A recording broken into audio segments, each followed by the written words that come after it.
En el principio era el Logos, la gran explosión, el primordial Om.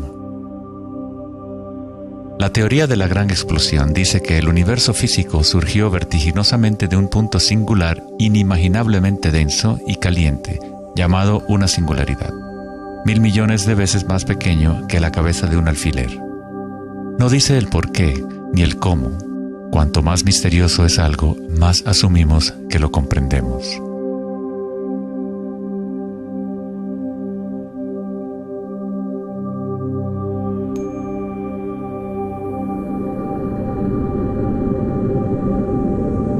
Antes se pensaba que la gravedad haría que se desacelerara eventualmente la expansión del universo, o que lo contraería en una gran implosión. Sin embargo, las imágenes del telescopio Hubble demuestran que la expansión del universo parece estar acelerándose, expandiéndose más y más desde su origen en la gran explosión. De alguna manera, hay más masa en el universo de la cual la física había predicho.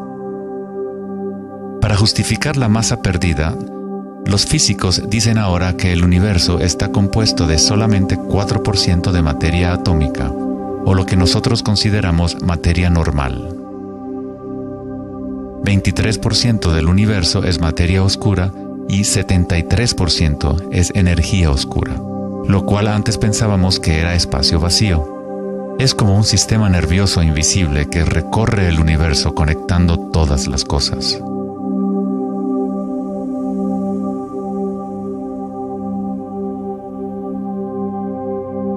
Los antiguos maestros védicos enseñaban Nada Brahma. El universo es vibración. El campo vibratorio es la raíz de toda experiencia espiritual e investigación científica verdaderas. En el mismo campo de energía que santos, budas, yogis, místicos, chamanes, sacerdotes y videntes han observado al observar en su interior.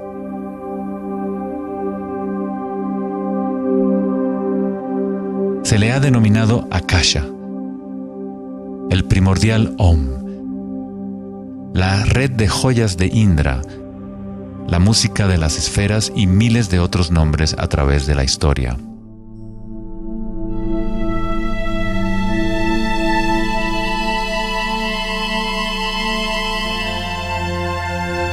Es la raíz común de todas las religiones.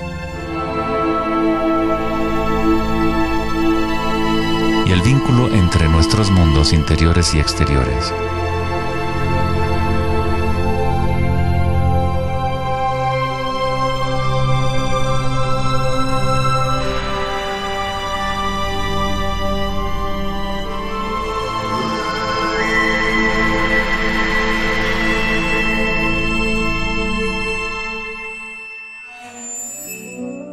En el siglo III, el budismo Mahayana describió una cosmología no muy diferente a la física más avanzada de hoy en día.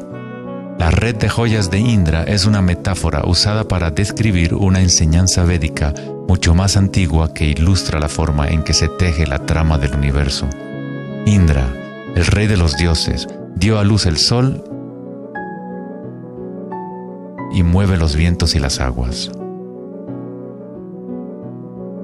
Imagina una telaraña que se extiende en todas las dimensiones. Está formada por gotas de rocío y cada gota contiene el reflejo de todas las gotas de agua y en cada reflejo se advierte a la vez el reflejo de las gotas más minúsculas. Toda la telaraña continúa en esa misma representación hasta el infinito.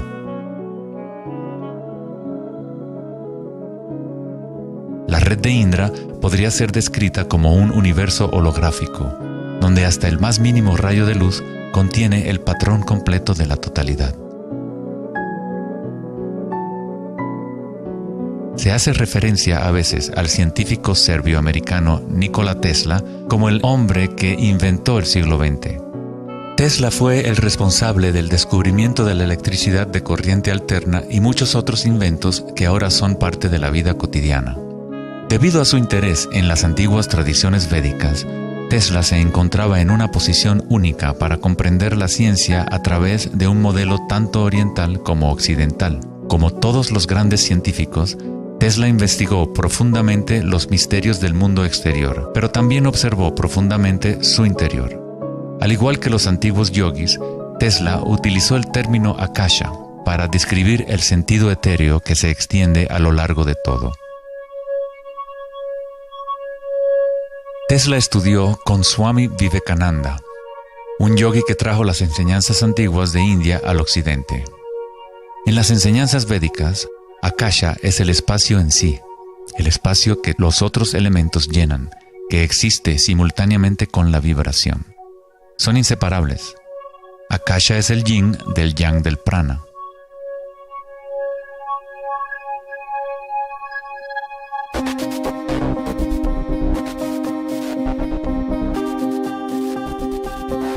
Un concepto moderno que nos puede ayudar a conceptualizar a Akasha, o la sustancia primaria, es la idea de los fractales. No fue sino hasta la década de los 80 que los avances en las computadoras nos permitieron visualizar y reproducir en realidad matemática los patrones de la naturaleza. El término fractal fue acuñado en 1980 por el matemático Benoit Mandelbrot, que estudió ciertas ecuaciones matemáticas simples de cuando se repiten, producen una serie interminable de cambios en las formas matemáticas o geométricas dentro de un marco limitado. Son limitadas, pero al mismo tiempo infinitas. Un fractal es una forma geométrica aproximada que se puede dividir en partes, cada una de las cuales es aproximadamente del tamaño de una copia reducida del patrón completo, una propiedad llamada autosemejanza. Los fractales de Mandelbrot han sido llamados las huellas digitales de Dios.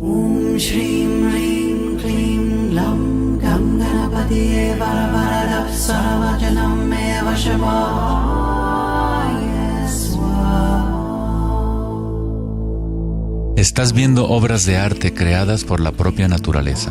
Si se gira la figura de Mandelbrot de cierta forma, luce muy similar a una deidad hindú o a un Buda. Esta figura ha sido denominada la figura Buddha-Brot.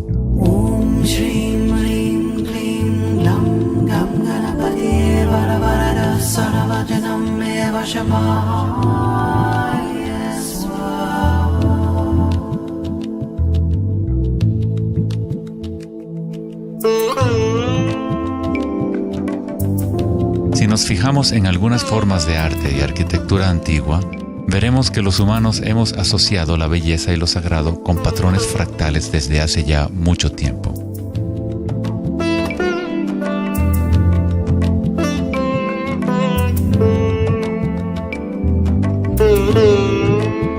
Infinitamente complejos, sin embargo, cada parte contiene la semilla para recrear el conjunto. Los fractales han cambiado el punto de vista de los matemáticos respecto a la percepción y el funcionamiento del universo. Con cada nuevo nivel de aumento surgen diferencias del original. El cambio y la transformación constante ocurren a medida que atravesamos el nivel de un detalle fractal a otro. Esta transformación es el espiral cósmico, la inteligencia intrínseca de la matriz del espacio-tiempo.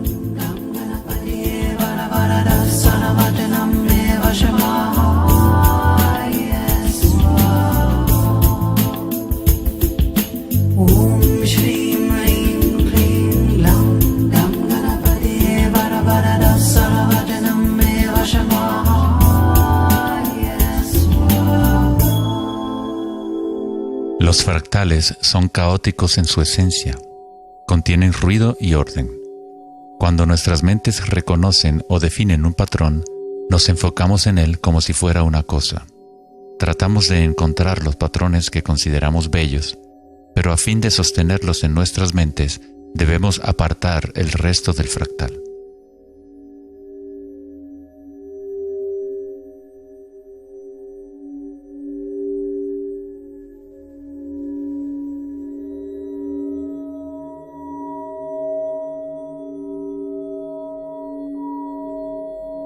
Comprender un fractal con los sentidos es limitar su movimiento. Toda la energía del universo es neutral, atemporal y carece de dimensiones.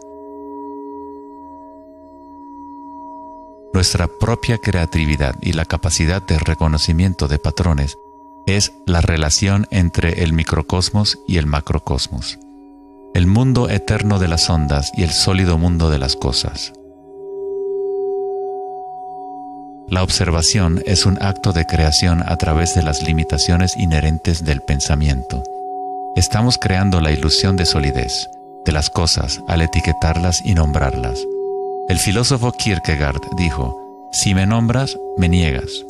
Al darme un nombre, una etiqueta, niegas las otras posibilidades que yo podría ser. Encasillas a la partícula en ser una cosa, al nombrarla, al concretarla, pero al mismo tiempo la estás creando, la defines para que exista. La creatividad es nuestra naturaleza más elevada. Con la creación de las cosas viene el tiempo, lo cual crea la ilusión de solidez.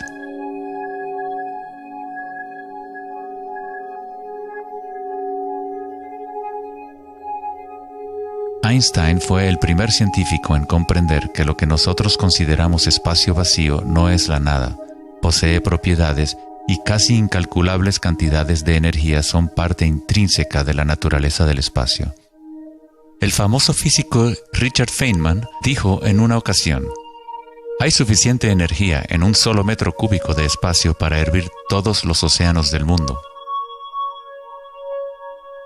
Los meditadores avanzados saben que en el silencio se encuentra el mayor poder.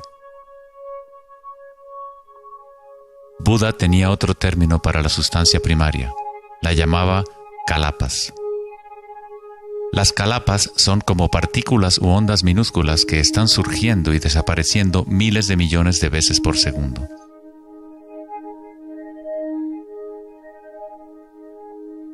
En ese sentido, la realidad es como una serie de cuadros en una cámara holográfica moviéndose rápidamente para crear la ilusión de continuidad. Cuando la conciencia se queda completamente inmóvil, se comprende la ilusión, pues es la conciencia misma la que genera la ilusión.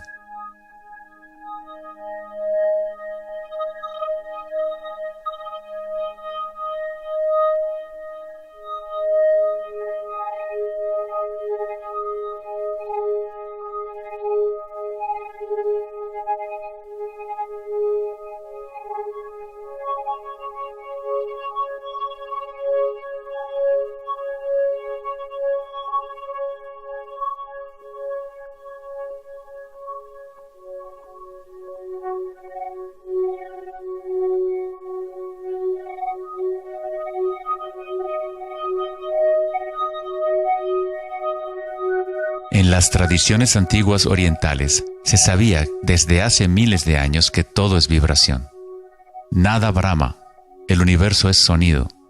La palabra nada significa sonido o vibración y Brahma es el nombre de Dios. Brahma, al mismo tiempo, es el universo y es el creador. El artista y el arte son inseparables.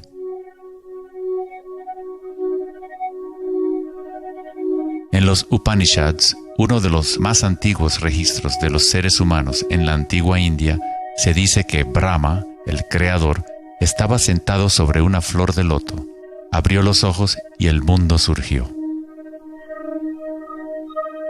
Brahma cierra sus ojos y un mundo entero cesa de existir.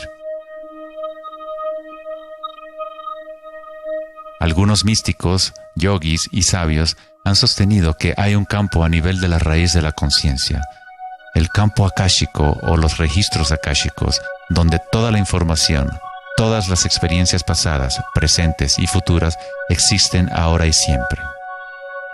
Es este campo o matriz de la que surgen todas las cosas. Desde las partículas subatómicas, las galaxias, las estrellas, los planetas y toda la vida.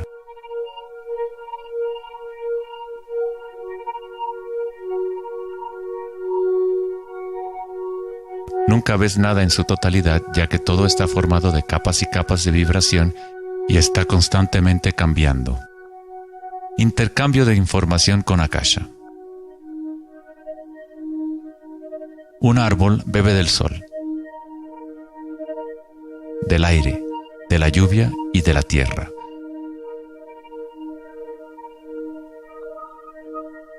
Un mundo de energía entra y sale de esta cosa llamada árbol. Cuando la mente pensante permanece en calma, observas la realidad tal como es. Todos los aspectos en conjunto, el árbol, el cielo y la tierra, la lluvia y las estrellas no están separadas. La vida y la muerte, el yo y el otro no están separados. Así como la montaña y el valle son inseparables. En las tradiciones indígenas de los Estados Unidos y en otras tradiciones indígenas, se dice que cada cosa tiene espíritu, lo cual es otra forma de decir, todo está conectado con la única fuente de vibración. Hay una conciencia, un campo, una fuerza que se mueve a través de todo. Este campo no está aconteciendo a tu alrededor, sino a través de ti y en calidad de tu esencia. Tú eres la U en la palabra universo.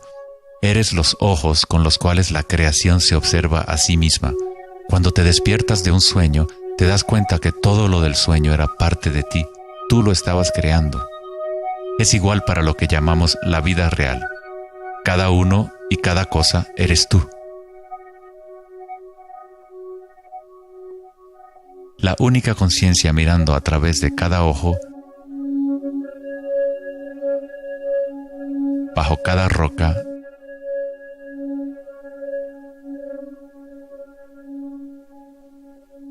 dentro de cada partícula.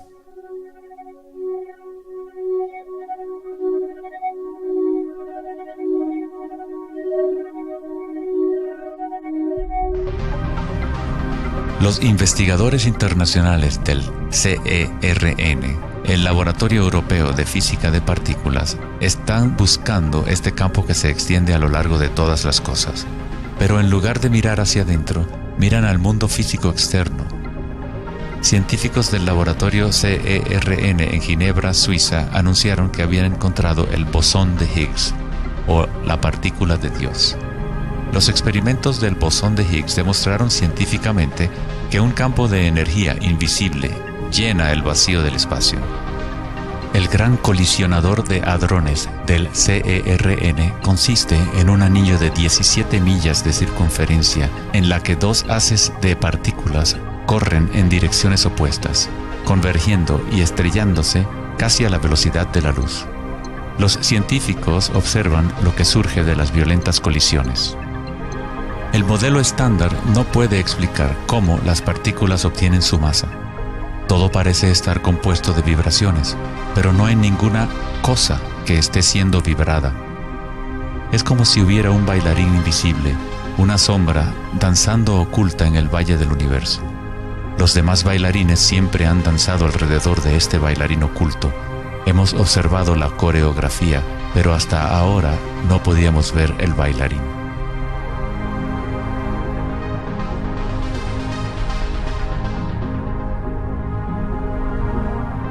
La denominada partícula de Dios, las propiedades de la materia básica del universo, el núcleo de toda la materia que constituiría la masa y la energía inexplicable que acciona la expansión del universo. Pero lejos de explicar la naturaleza del universo, el descubrimiento del bosón de Higgs simplemente presenta un misterio aún mayor, dejando al descubierto un universo que es aún más misterioso de lo que nunca habíamos imaginado. La ciencia se acerca al umbral entre la conciencia y la materia. El ojo con el cual observamos el campo primordial y el ojo con el cual el campo nos observa son uno y el mismo.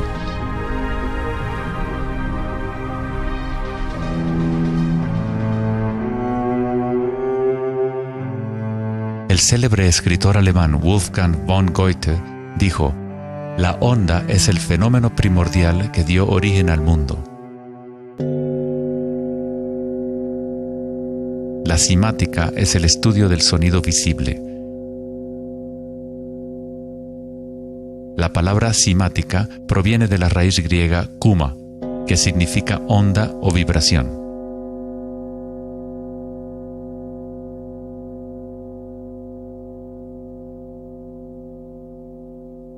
Uno de los primeros científicos occidentales que estudió con seriedad el fenómeno de las ondas fue Ernst Chladni, un músico y físico alemán que murió en el siglo XVIII. Chladni descubrió que cuando colocaba arena en placas de metal y luego hacía vibrar las placas con un arco de violín, la arena se organizaba en figuras con patrones.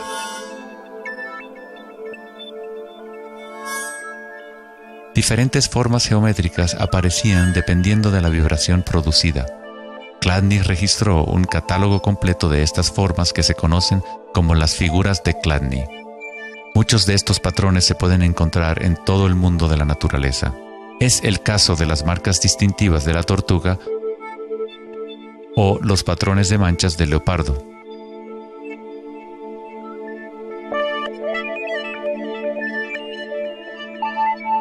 El estudio de los patrones Chladni o patrones ximáticos es uno de los métodos secretos con el que los fabricantes de alta calidad de guitarras, violines y otros instrumentos prueban la calidad del sonido que emiten.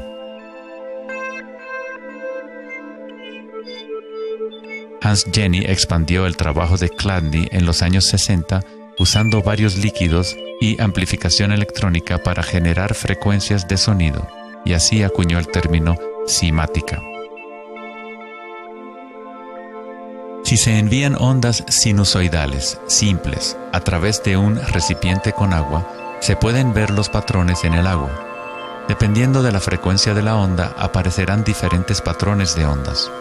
Cuanto más elevada sea la frecuencia, más complejo será el patrón. Estas formas son repetibles, no aleatorias. Cuanto más observas, más empiezas a ver cómo la vibración organiza la materia en formas complejas que comenzaron en simples ondas repetitivas. Esta vibración de agua tiene un patrón similar a un girasol.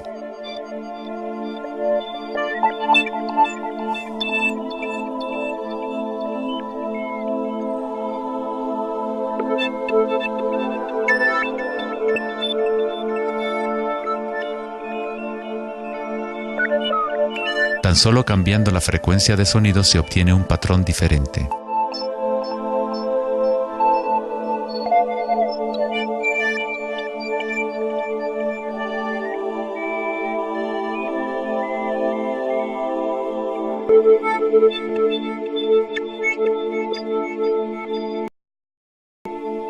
El agua es una sustancia muy misteriosa, es altamente impresionable. Es decir, puede recibir y retener la vibración. Debido a su capacidad y sensibilidad de resonancia elevada y a su disposición interna para resonar, el agua responde instantáneamente a todos los tipos de ondas acústicas. Agua y tierra vibrante constituyen la mayoría de la masa en las plantas y los animales. Es fácil observar cómo simples vibraciones en el agua pueden crear patrones reconocibles naturales, pero a medida que agregamos sólidos y aumentamos la amplitud, las cosas se ponen aún más interesantes.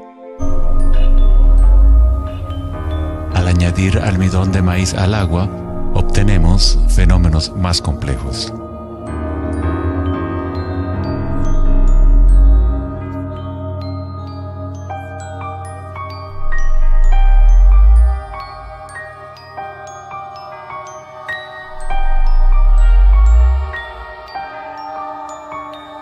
Tal vez, los principios de la vida en sí se pueden observar conforme las vibraciones mueven la burbuja de almidón de maíz en lo que parece ser un organismo en movimiento.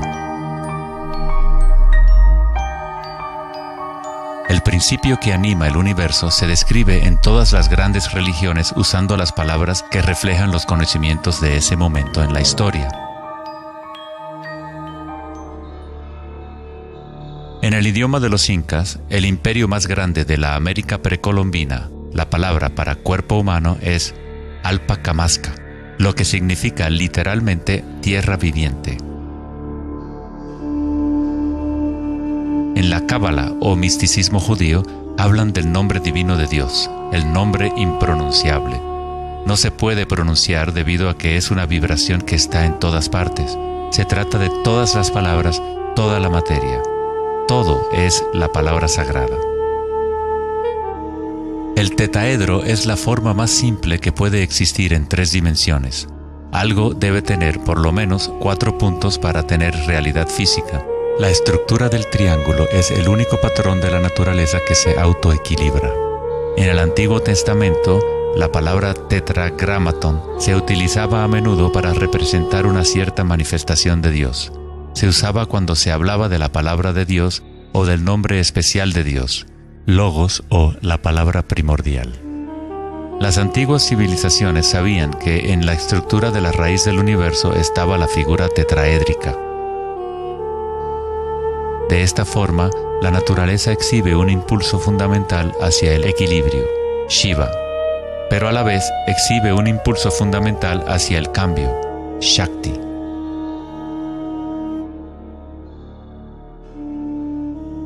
En la Biblia, el Evangelio de Juan dice comúnmente, en el principio era la palabra, pero en el texto original el término utilizado fue logos. El filósofo griego Heráclito, quien vivió alrededor de 500 años antes de Cristo, se refirió al logos como algo fundamentalmente incognoscible, el origen de toda repetición, patrón y forma. Los filósofos estoicos que siguieron las enseñanzas de Heráclito identifican el término con el principio inspirador divino que impregna el universo.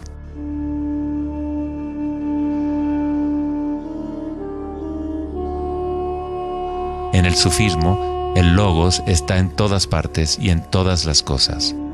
Es aquello de lo cual lo inmanifiesto se manifiesta.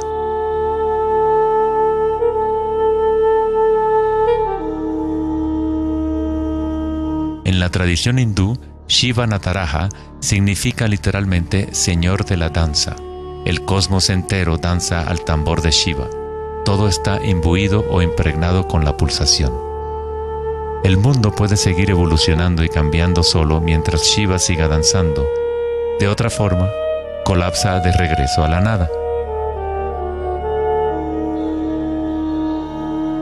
Mientras que Shiva representa nuestra conciencia de espectadores, Shakti es la sustancia o la materia del mundo. Mientras que Shiva yace en meditación, Shakti trata de incitarlo a la danza. Como el yin y el yang, el bailarín y el baile existen como uno.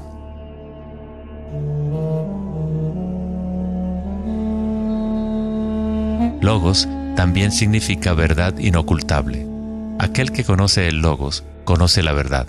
Existen muchas capas de encubrimiento en el mundo humano como consecuencia de los múltiples giros de Akasha hasta convertirse en estructuras complejas que ocultan la fuente de sí misma. Como un juego divino de las escondidas, nos hemos ocultado desde hace miles de años y eventualmente nos hemos olvidado por completo del juego. De alguna forma, nos olvidamos que había algo que encontrar. En el budismo se enseña a través de la meditación a percibir directamente el logos, el campo del cambio o impermanencia en nuestro interior. Cuando observas tu mundo interior, observas las sensaciones y energías más sutiles conforme la mente se concentra y se enfoca. A través de la comprensión directa de anicca o impermanencia a nivel de la raíz de la sensación, uno se libera del apego a las formas externas transitorias.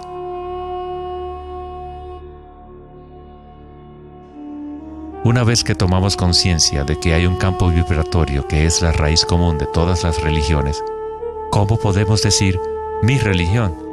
O este es mi Om primordial, mi campo cuántico.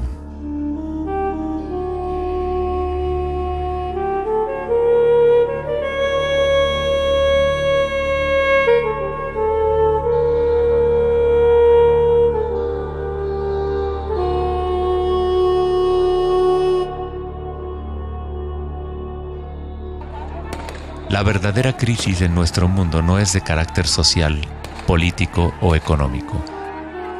Nuestra crisis es una crisis de conciencia, la incapacidad de experimentar directamente nuestra verdadera naturaleza. La incapacidad de reconocer esto en todo el mundo y en todas las cosas.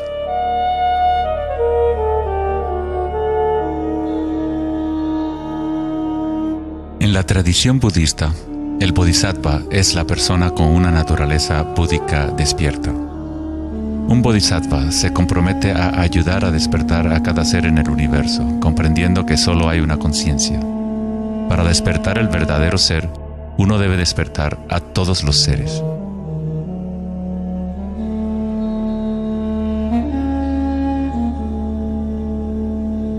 Existen innumerables seres conscientes en el universo a quienes me comprometo a ayudar a despertar.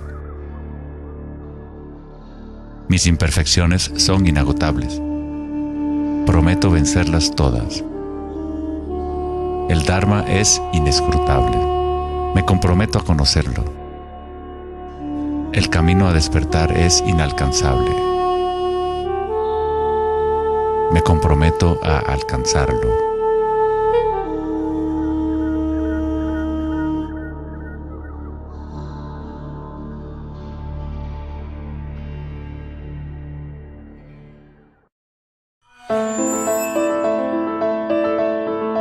El filósofo Platón, partidario de Pitágoras, insinuaba enigmáticamente que había una llave de oro que unificaba todos los misterios del universo. Esta es la llave de oro a la que regresaremos una y otra vez a lo largo de nuestra exploración. La llave de oro es la inteligencia del Logos, la fuente del Om primordial. Se podría decir que es la mente de Dios. Con nuestros limitados sentidos, estamos observando solo la manifestación externa de la mecánica oculta de la autosemejanza. La fuente de esta simetría divina es el misterio más grande de nuestra existencia. Muchos de los pensadores monumentales de la historia, como Pitágoras, Kepler, Leonardo da Vinci, Tesla y Einstein, han llegado al umbral del misterio. Einstein dijo: "Lo más bello que podemos experimentar es lo misterioso. Es la fuente de cualquier arte y ciencia verdadera". Aquel que no conoce esta emoción, que no hace pausa para maravillarse y quedarse absorto en admiración, es como si estuviera muerto. Sus ojos están cerrados. Estamos en la posición de un niño pequeño entrando a una gran biblioteca llena de libros en muchos idiomas diferentes. El niño sabe que alguien debe haber escrito esos libros.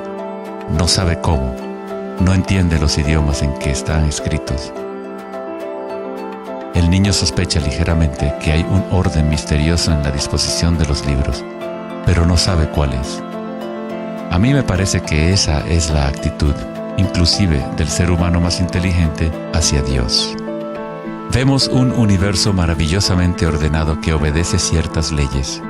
Nuestras mentes limitadas no pueden comprender la misteriosa fuerza que mueve las constelaciones. Todo científico que observa detenidamente el universo y todo místico que observa profundamente su interior se encuentra tarde o temprano, cara a cara, con la misma cosa: la espiral primordial.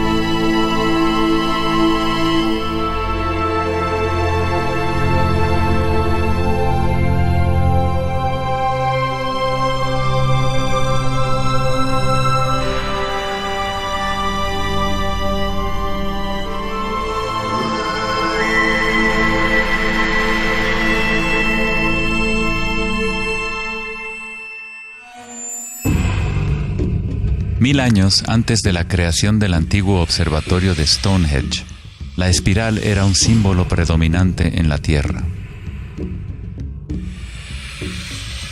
Las espirales antiguas se pueden encontrar por todas partes del mundo. Miles de espirales antiguas como estas se pueden encontrar en toda Europa, Nuevo México y Utah en Estados Unidos, Australia, China y Rusia, en virtualmente todas las culturas indígenas de la Tierra. Las espirales antiguas simbolizan el crecimiento, la expansión y la energía cósmica encarnada en el Sol y en el cielo. La forma espiral refleja el macrocosmos del universo mismo revelándose. En las tradiciones indígenas, la espiral es la fuente energética, la madre primordial. Las espirales neolíticas de Newgrange, Irlanda, se remontan a 5000 años.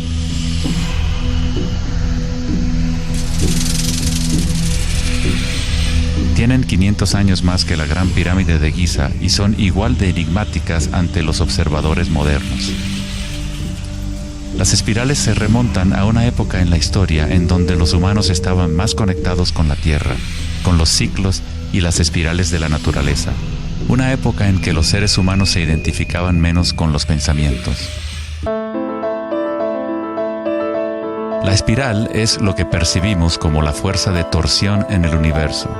El prana, o fuerza creativa, hace girar a Akasha en una secuencia de formas sólidas. Se encuentra en todos los niveles entre el macrocosmos y el microcosmos, desde las galaxias espirales hasta los sistemas meteorológicos, el agua en tu bañera y tu ATN.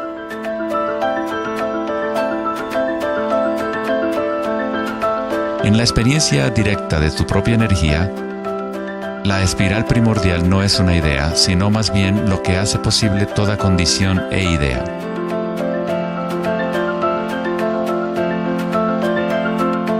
Varios tipos de espirales y hélices se encuentran en todo el mundo de la naturaleza.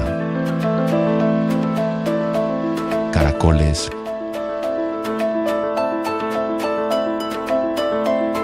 corales marinos,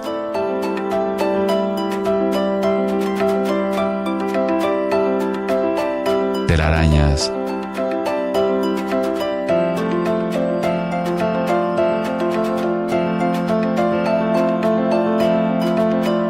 fósiles.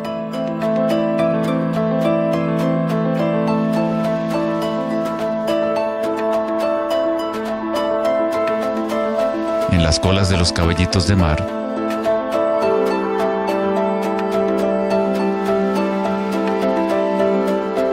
y en las conchas. Muchas espirales en la naturaleza se pueden observar como espirales logarítmicas o espirales en crecimiento. A medida que avanzas desde el centro de la espiral, las secciones son exponencialmente más grandes. Al igual que la red de joyas de Indra, las espirales logarítmicas son autosemejantes u holográficas, de manera que las características de cada parte reflejan el conjunto. Hace 2400 años, en la antigua Grecia, Platón consideraba la proporción geométrica continua como el vínculo cósmico más profundo. La sección áurea, o número áureo, o proporción divina, era el secreto más grande de la naturaleza. La sección áurea puede expresarse como la relación de A más B a es igual a la relación de A B. Para Platón, el alma del mundo se vincula en una sola resonancia armónica. El mismo patrón pentagonal que existe en una estrella de mar o en una rebanada de quimbombo se puede observar en la trayectoria del planeta Venus trazada en el cielo nocturno durante un periodo de 8 años.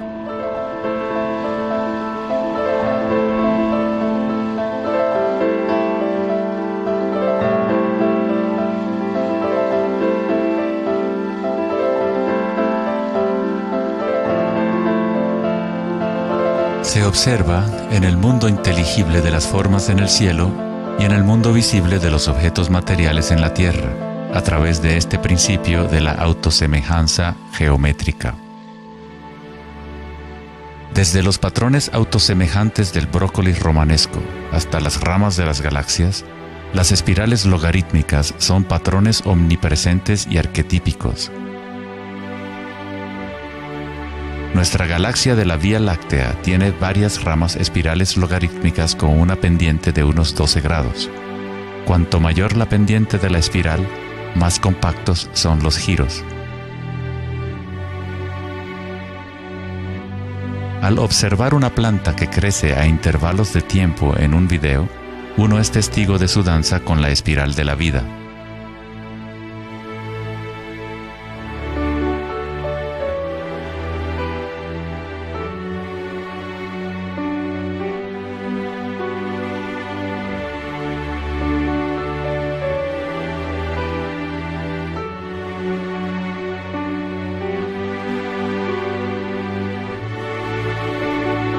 Una espiral dorada es una espiral logarítmica que crece hacia afuera, siguiendo el factor de la sección áurea. La sección áurea es una relación matemática especial que aparece una y otra vez en la naturaleza. El patrón que se observa a continuación se denomina la serie de Fibonacci o la secuencia de Fibonacci. La serie de Fibonacci se desarrolla de tal manera que cada número es la suma de los dos números anteriores. El matemático y astrónomo alemán Kepler descubrió que patrones autosemejantes de espirales son observables de la manera en la cual las hojas están dispuestas en los tallos de las plantas, o en el orden de los pétalos y los capullos de las flores. Leonardo da Vinci observó que el espacio en las hojas tenía a menudo forma de patrones espirales. Estos patrones se llaman filotaxis o patrones de disposición de las hojas.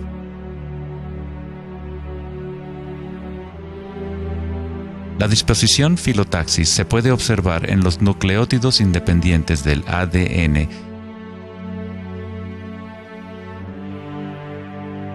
y en todo, desde los árboles genealógicos de conejos reproductores hasta en las piñas del pino, de los cactus a los copos de nieve, y en organismos simples como las diatomeas.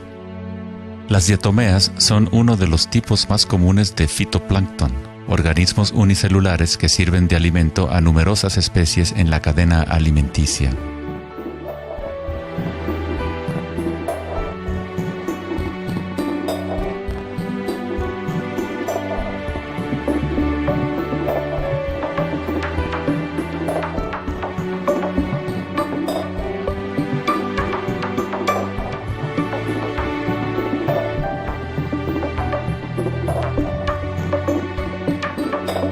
¿Cuánta matemática debes saber para ser un girasol o una abeja?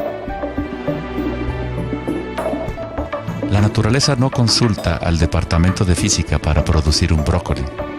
La estructura en la naturaleza ocurre automáticamente. Los científicos en el campo de la nanotecnología utilizan el término autoensamblaje para describir la forma en la cual se forman los complejos, como en la fase inicial de la formación hexagonal de ADN.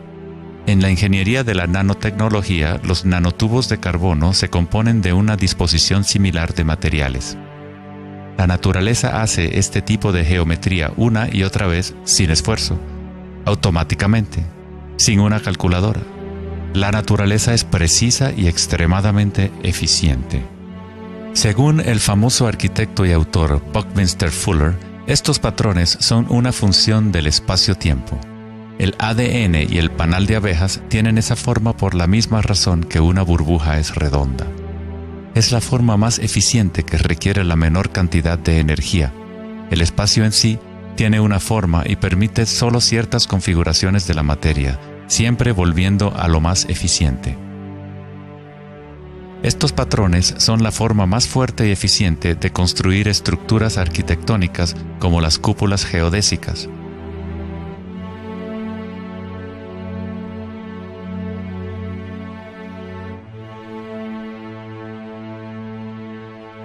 Los patrones de espirales logarítmicas permiten la exposición máxima de las plantas a los insectos para la polinización. La máxima exposición a la luz solar y la lluvia que les permite llevar el agua de manera eficiente y en espiral hacia sus raíces. Las aves rapaces utilizan el patrón de espiral logarítmica para acechar a su próxima presa. Volar en espiral es la forma más eficiente de cazar.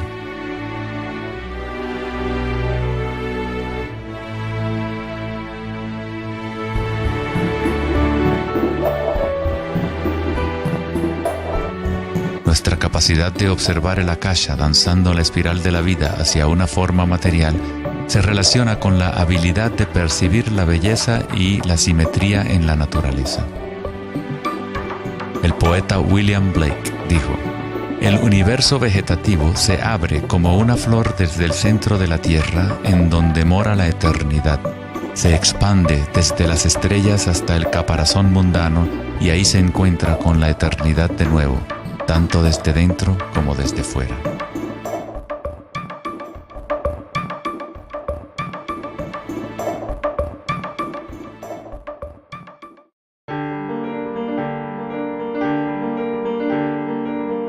estudio de los patrones en la naturaleza no es algo familiar en el mundo occidental, pero en la antigua China, esta ciencia es conocida como Li.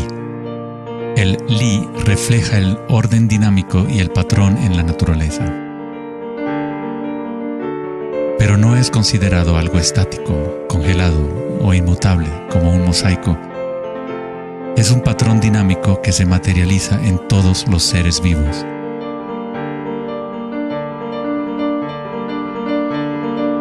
Las arterias de las hojas, las marcas de las tortugas y los patrones de vetas en las rocas son todas expresiones del lenguaje secreto de la naturaleza y del arte. El laberinto es uno de los muchos patrones de Li. Se encuentran en las estructuras de los corales, en hongos como el morel,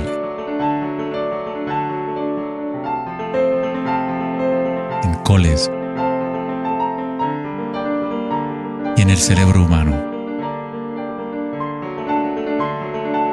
El patrón celular es otro patrón común en la naturaleza. Existe una gran variedad de diferentes estructuras celulares, pero todas tienen un orden similar definido según su propósito y función.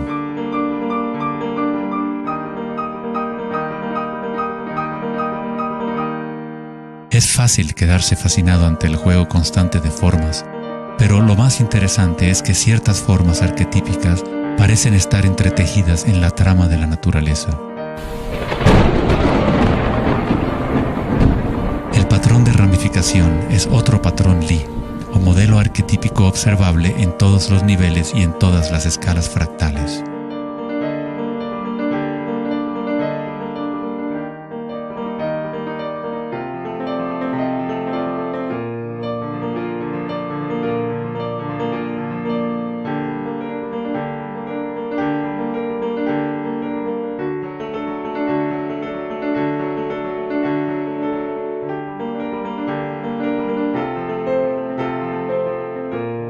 Tomemos, por ejemplo, esta imagen increíble de una simulación de computadora conocida como la simulación del milenio, que muestra la distribución de la materia oscura en el universo local.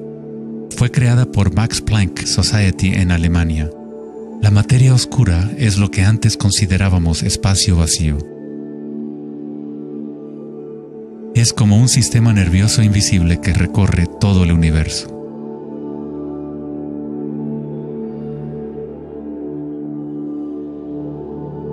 El universo es literalmente como un cerebro gigante. Está constantemente utilizando un tipo de energía oscura u oculta que solo hasta ahora la ciencia empieza a entender. A través de esta red inmensa, la insondable energía se mueve proporcionando el impulso para la expansión y el crecimiento del universo.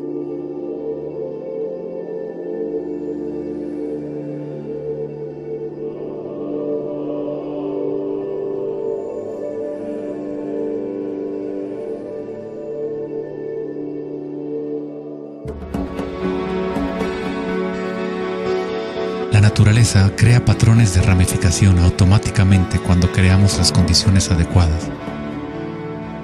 La naturaleza es una máquina generadora de arte o un motor creador de belleza. Aquí, la electricidad se utiliza para hacer crecer las ramas de cristal plata. El metraje es en intervalos de tiempo a medida que crecen durante varias horas. Los cristales se forman sobre el cátodo de aluminio cuando los iones se depositan por electrólisis a partir de una solución de nitrato de plata. La formación es autoorganizadora. Estás viendo arte generado por la propia naturaleza. Johann Wolfgang von Goethe dijo: "La belleza es una manifestación de las leyes secretas de la naturaleza, que de otra manera estarían ocultas para nosotros por siempre". En este sentido, todo en la naturaleza está vivo, organizándose a sí mismo. Cuando se usa alto voltaje en la ramificación fractal, esto se vuelve todavía más obvio. Está sucediendo en tiempo real.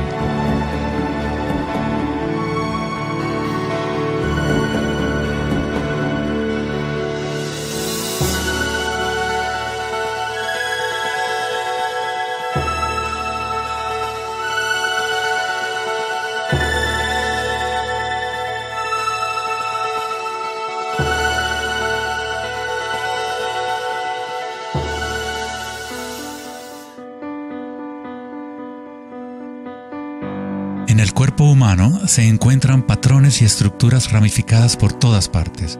Son, por supuesto, el sistema nervioso de la medicina occidental. Pero en la medicina china, ayurvédica y tibetana, los meridianos de energía son un componente esencial para entender cómo funciona el cuerpo. Los nadis o meridianos de energía forman estructuras ramificadas.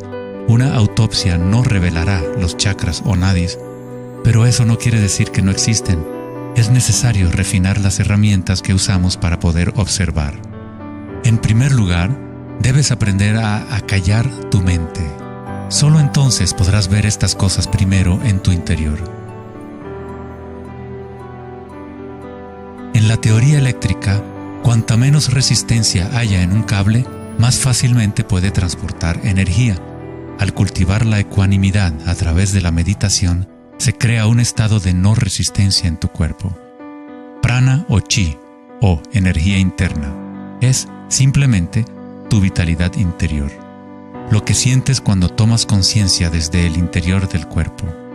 Los hilos sutiles de tu cuerpo que transportan el prana, los nadis, logran mover más y más energía pránica a través de los chakras.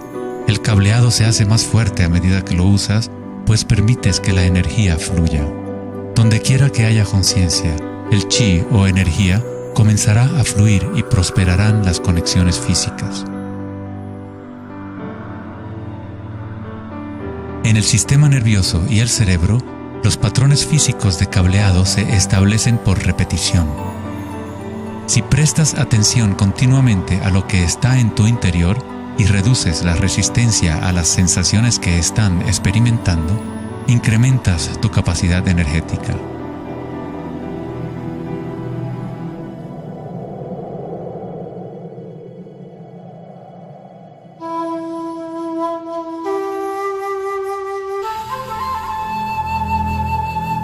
En el taoísmo, el símbolo del yin y el yang representa la interpenetración de las fuerzas en espiral de la naturaleza. El yin y el yang no son dos y no es uno. El antiguo concepto del ara está representado por un yin y yang o remolino en espiral. Es el centro de energía localizado en el abdomen, debajo del ombligo. Ara significa literalmente mar u océano de energía. En China, el ara es llamado el Dantien inferior. En muchas formas de artes marciales asiáticas, se dice que el guerrero con ara fuerte es imparable. En la tradición samurái, una forma de suicidio ritual o seppuku era el harakiri. Esto significa traspasar tu propio ara, desconectando el chi o canal de energía. Moverse desde este centro crea el movimiento enraizado y lleno de gracia que se ve no solo en las artes marciales,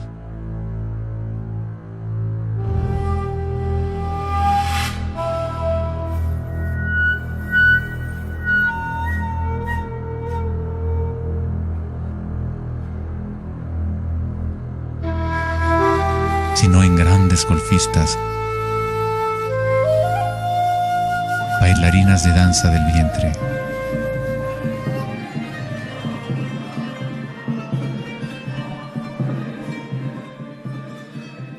y derviches giradores sufíes. La esencia del ara es la cultura de la conciencia disciplinada, enfocada en un solo punto, la quietud del ojo del huracán.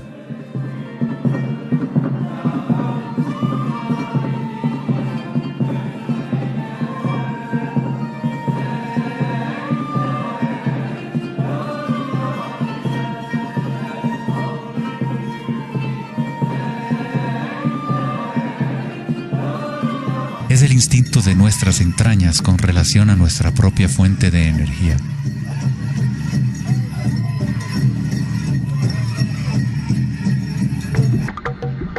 Una persona con buena ara está conectada con la tierra y con la sabiduría intuitiva que conecta a todos los seres.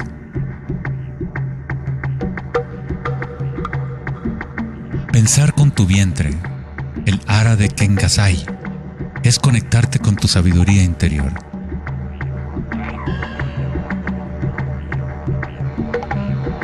Los antiguos aborígenes australianos se concentraban en la misma zona justo debajo del ombligo, donde el cordón de la gran serpiente arcoíris yacía enroscada. Una vez más, una representación de energía evolutiva en la humanidad. No es casualidad que es en el ara donde comienza la nueva vida.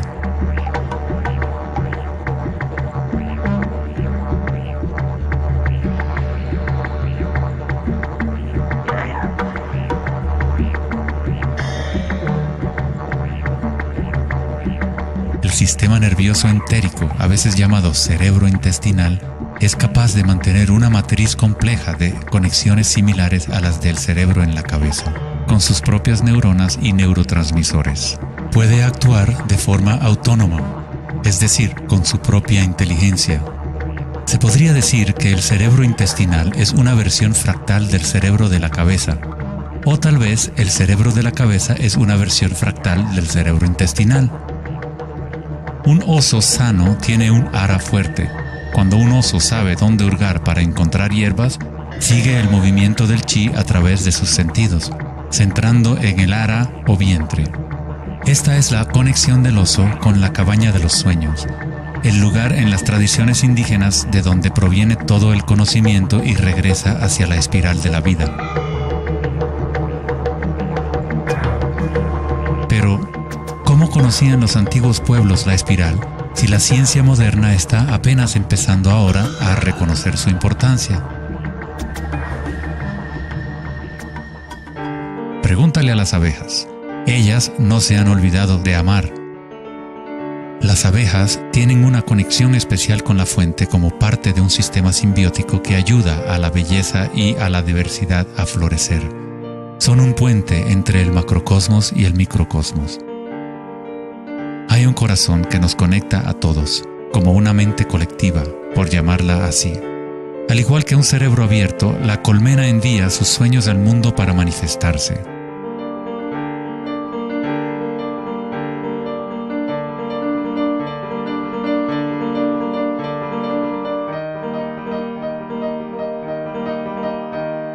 En la naturaleza, muchas criaturas saben cómo actuar en el unísono para moverse con un solo espíritu, en una sola dirección.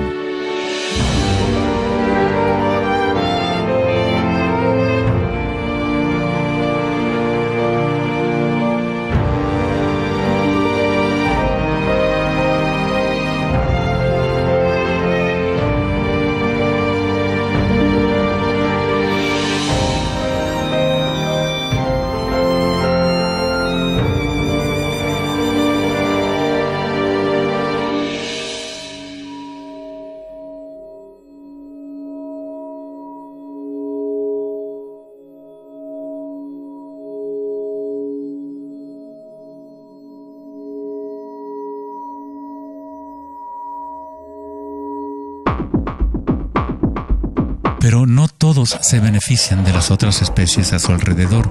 Por ejemplo, la cigarra devora todo en su camino. Una cigarra no tiene ninguna otra opción que actuar como cigarra. Nunca va a producir miel ni a polinizar plantas como una abeja. El comportamiento de una cigarra es rígido, pero un ser humano es único en el sentido de que podemos actuar como una abeja o como una cigarra. Tenemos la libertad de cambiar y manipular los patrones de la forma en que interactuamos con el mundo. Podemos existir en simbiosis o como parásitos.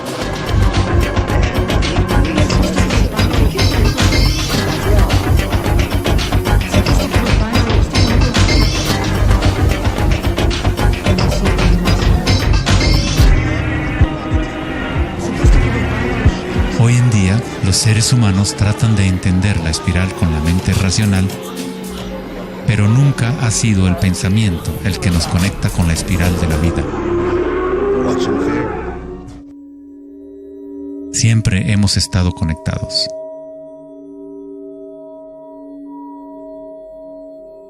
El pensamiento ha sido lo que nos ha mantenido en la ilusión de la separación dentro de nuestras propias identidades.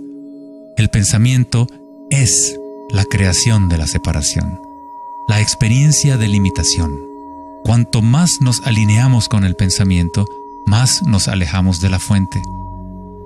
Las culturas antiguas menos orientadas al pensamiento se alineaban con la espiral de una manera más directa y personal de lo que nosotros hacemos hoy en día. En la antigua India, el Kundalini es una representación de la propia energía interior que se mueve a lo largo de la columna vertebral en un patrón en forma de serpiente o hélice. En las antiguas tradiciones yogis de la India, los mundos interiores de las personas de la época se comparaban con las culturas que se centraban en el Ara. Equilibrar el poder de la espiral con la quietud propia de la observación de tu conciencia es alinearte con tu pleno potencial evolutivo, para florecer como el ser original y multifacético que fuiste concebido. Ida, el femenino o canal lunar, está conectado al cerebro derecho y Pingala, el canal masculino o solar, está conectado al cerebro izquierdo. Cuando estos dos canales están en equilibrio, la energía fluye hasta un tercer canal, Sushumna, en el centro de la columna vertebral, energizando los chakras y desbloqueando nuestro pleno potencial evolutivo. La palabra chakra es una antigua palabra sánscrita que significa rueda de energía. El Kundalini es nada menos que la espiral primordial que, como una danza, hace emerger tu vida humana a la existencia. Es un orden diferente de energía al que normalmente conocemos, como un puente de materia bruta para las energías más sutiles. Tú eres ese puente. El Kundalini no es una energía que pueda ser forzada a través de la voluntad, el esfuerzo ni la fricción. Es similar a cultivar una flor.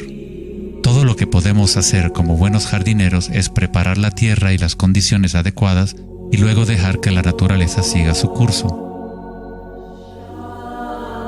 Si obligas a una flor a florecer prematuramente, la destruyes.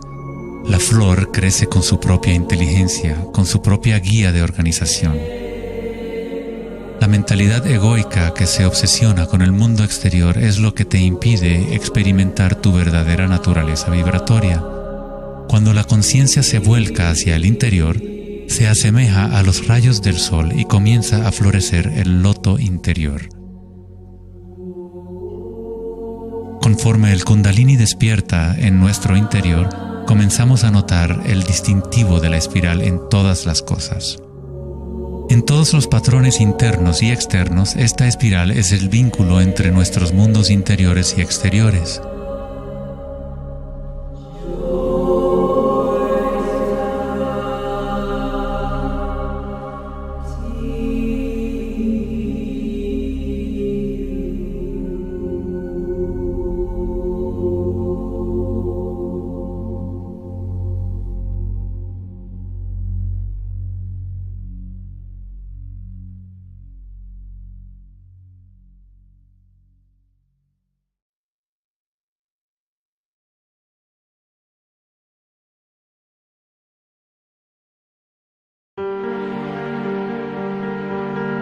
Antes de los albores de la civilización occidental y del lenguaje escrito, la ciencia y la espiritualidad no eran dos cosas separadas. En las enseñanzas de las grandes tradiciones antiguas, la búsqueda externa de conocimiento y certeza era compensada por un sentimiento interior de impermanencia y comprensión intuitiva de la espiral del cambio. A medida que el pensamiento científico se hizo más predominante y la información se fue multiplicando, comenzó la fragmentación en nuestros sistemas de conocimiento. El incremento de la especialización significaba que menos personas eran capaces de ver el panorama general, de sentir e intuir la estética del sistema en su conjunto.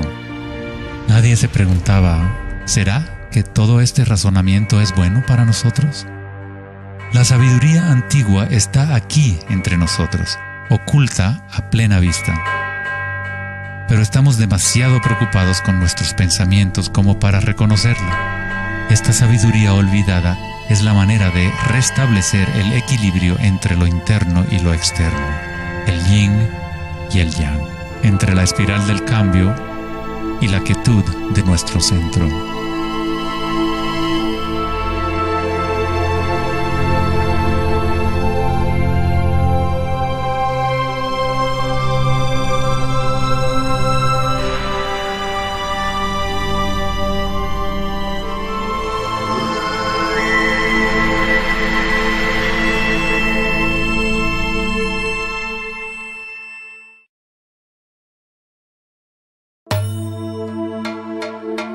la leyenda griega, Asclepio era hijo de Apolo y dios de la medicina. Su sabiduría y habilidades para la curación eran insuperables, y se decía que había descubierto el secreto mismo de la vida y la muerte. En la antigua Grecia, los templos de curación asclepianos reconocían el poder de la espiral primordial. Esto está simbolizado por la vara de Asclepios. Se dice que Hipócrates, el padre de la medicina, cuyo juramento todavía constituye el código moral de la profesión médica, se entrenó en un templo asclepiano. Hasta el día de hoy, este símbolo de nuestra energía evolutiva se mantiene como el logotipo de la Asociación Médica Americana y otras organizaciones médicas en todo el mundo.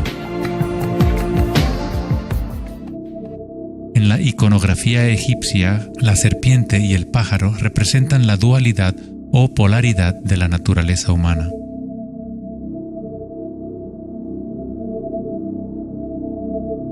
La serpiente en dirección descendiente es la espiral manifestada y la energía evolutiva del mundo.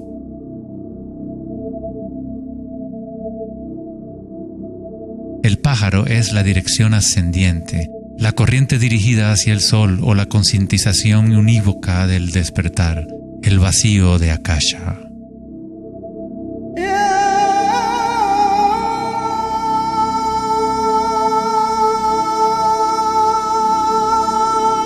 Faraones y dioses son representados con su energía despierta, en donde la serpiente Kundalini asciende por la columna vertebral y traspasa el chakra Ajna entre los ojos. Esto se denomina el ojo de Horus. En la tradición hindú, el bindi también representa el tercer ojo, la conexión divina con el espíritu.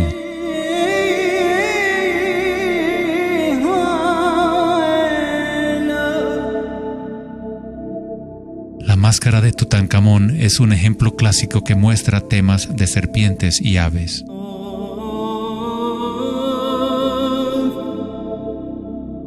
Las tradiciones mayas y aztecas combinan a la serpiente y al pájaro en un solo dios, Quetzalcóatl o Kukulcán. El dios de la serpiente alada representa la conciencia evolutiva despierta o el Kundalini despierto.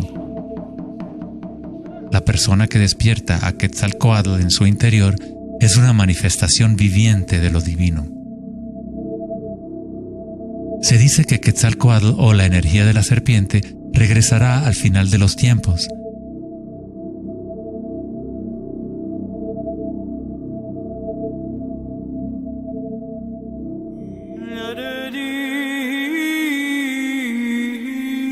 Los símbolos de la serpiente y las aves se pueden también encontrar en el cristianismo.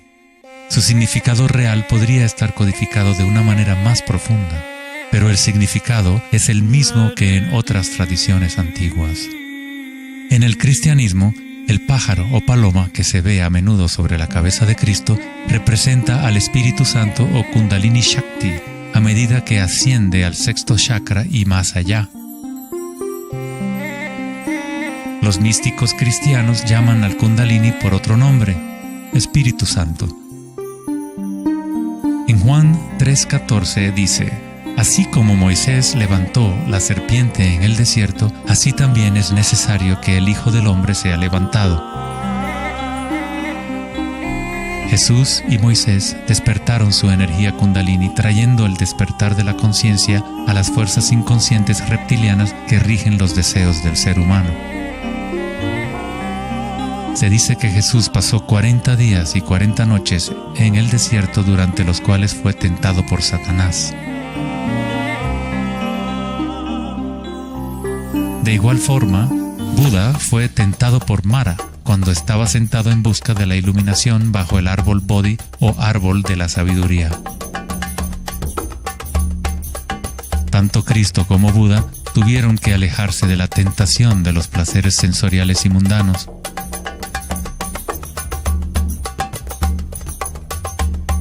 En ambas historias, el demonio es la personificación de los propios apegos.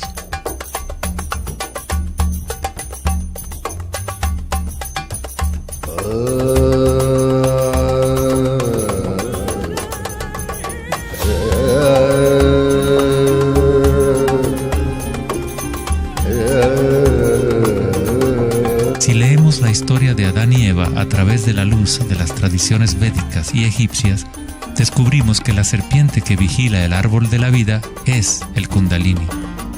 La manzana representa el encanto y la tentación del mundo sensorial externo.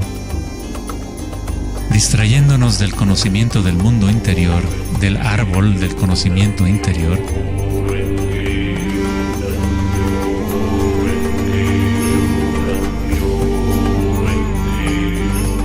el árbol es simplemente la red de nadis o meridianos de energía dentro de nosotros mismos, que forma literalmente estructuras ramificadas por todo el cuerpo. En nuestra búsqueda egoica de gratificación externa, nos hemos separado del conocimiento del mundo interior, de nuestra conexión a Akasha y a la fuente de la sabiduría.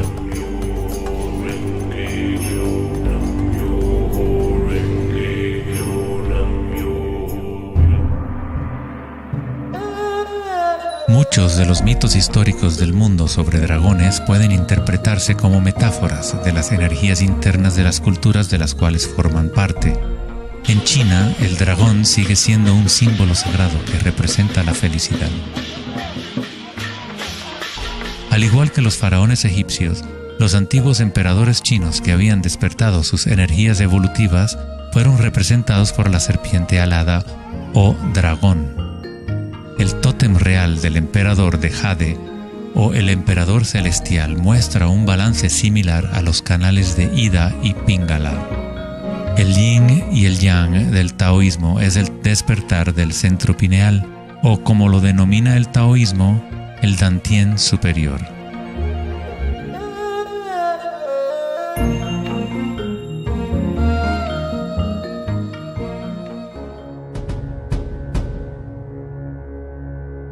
La naturaleza está llena de distintas formas de detectar y asimilar la luz. Por ejemplo, un erizo de mar puede, en verdad, ver con su cuerpo espinado que actúa como un gran ojo. Los erizos detectan la luz que ilumina sus espinas y comparan la intensidad de los rayos para tener una idea de lo que está en su entorno.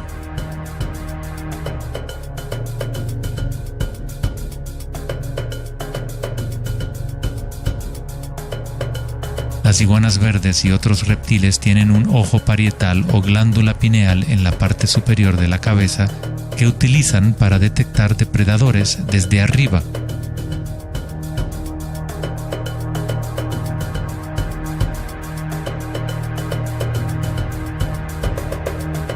La glándula pineal humana es una pequeña glándula endocrina que ayuda a regular los patrones del sueño y vigilia. A pesar de que está oculta profundamente en la cabeza, la glándula pineal es sensible a la luz. El filósofo Descartes reconoció que el área de la glándula pineal o tercer ojo era la interfase entre la conciencia y la materia. Casi todo es simétrico en el cuerpo humano. 2 ojos, 2 oídos, 2 fosas nasales. Incluso el cerebro tiene 2 hemisferios. Pero hay un área en el cerebro que no se duplica. Es el área de la glándula pineal y el centro energético que lo rodea. En un nivel físico, ahí se forman naturalmente moléculas únicas como el DMT. El DMT también se forma naturalmente en el momento del nacimiento y en el momento de la muerte, actuando literalmente como un puente único entre el mundo de los vivos y de los muertos. El DMT se produce de forma natural en los estados de meditación profunda o samadhi o a través de medios enteógenos. Por ejemplo, la ayahuasca es usada en tradiciones chamánicas de América del Sur para eliminar el velo entre los mundos internos y externos.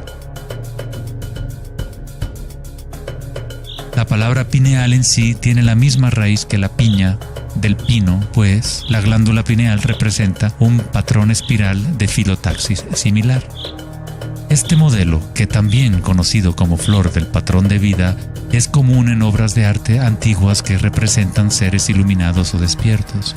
Cuando la imagen de la piña del pino se observa en formas de artes sacras, representa el despertar del tercer ojo, la conciencia unívoca que dirige el flujo de energía evolutiva.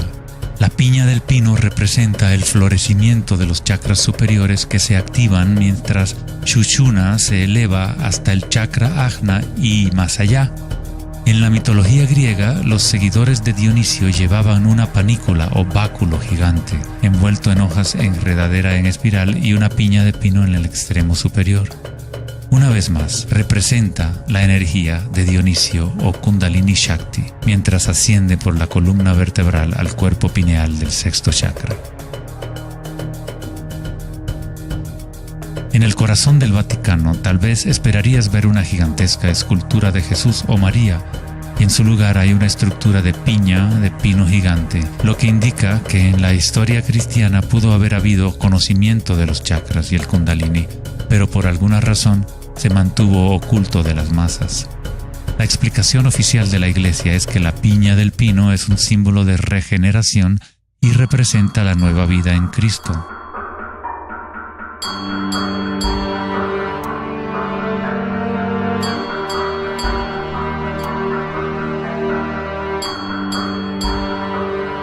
El filósofo y místico del siglo XIII, Meister Eckhart, dijo: "El ojo con el que veo a Dios y el ojo con el que Dios me ve es el mismo". En la Biblia del rey Jacobo, Jesús dijo: "La luz del cuerpo es el ojo, y si por lo tanto tienes un solo ojo, tu cuerpo entero se llenará de luz".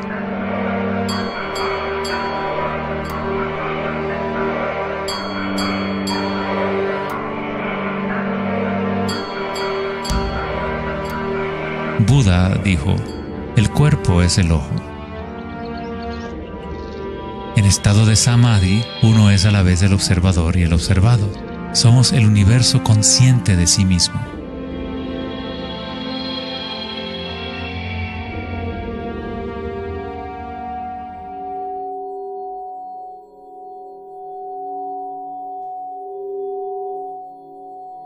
Cuando el Kundalini se activa, estimula el sexto chakra y el centro pineal, y esta zona empieza a recuperar algunas de sus funciones evolutivas.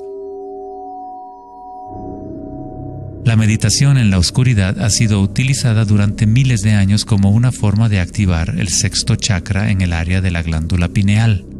La activación de este centro nos permite ver la luz interior.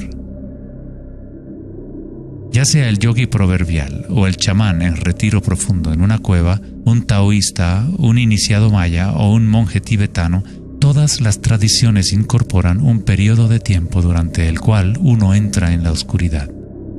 La glándula pineal es la puerta a la experiencia directa de la propia energía sutil.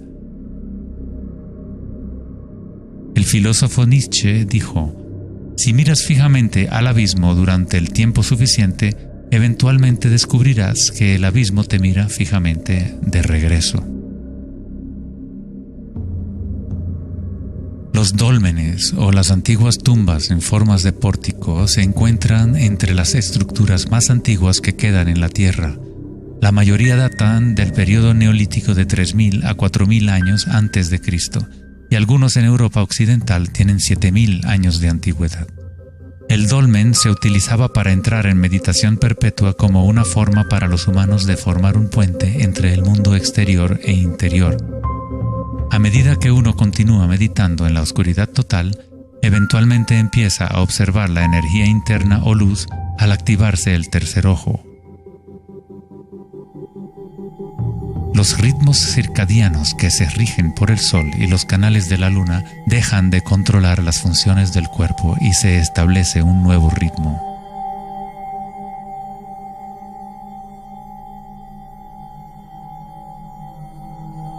El séptimo chakra ha sido representado por el símbolo Om desde hace miles de años, un símbolo construido por signos sánscritos que representan los elementos.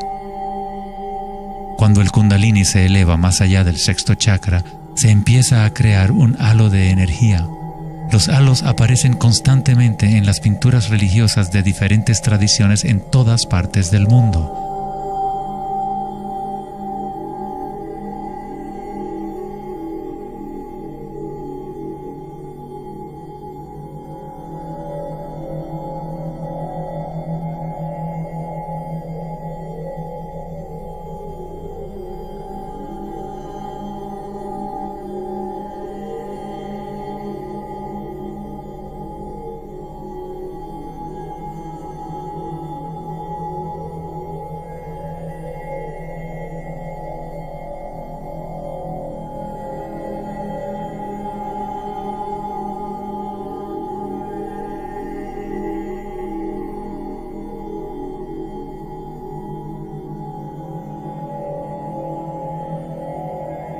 El halo, o la imagen de un distintivo energético alrededor de un ser despierto, es común en virtualmente todas las religiones, en todas partes del mundo.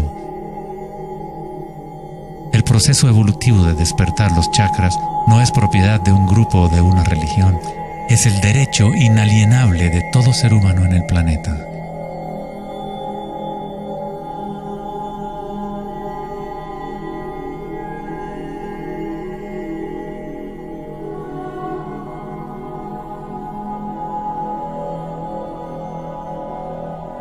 El chakra de la corona es la conexión con lo divino, aquello que está más allá de la dualidad, más allá del nombre y la forma. Akenatón fue un faraón cuya esposa era Nefertiti. Era llamado el Hijo del Sol. Él descubrió Atón, o la palabra de Dios en su interior, uniendo el Kundalini y la conciencia.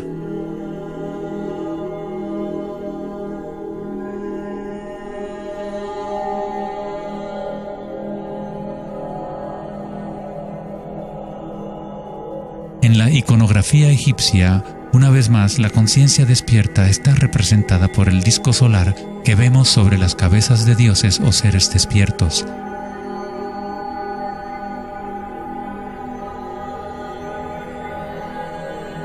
En las tradiciones hindú y yógica, se denomina Sahasrara a ese halo, el loto de 1000 pétalos.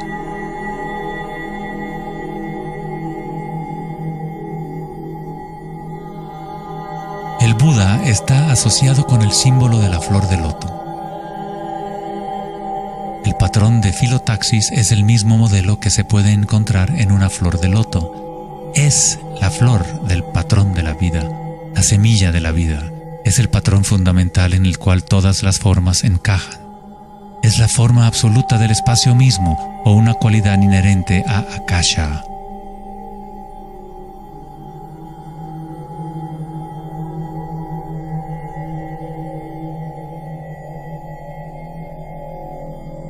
En un momento de la historia, el símbolo de la flor de la vida predominaba por toda la tierra. La flor de la vida se encuentra custodiada por leones en lugares más sagrados de China y otras partes de Asia.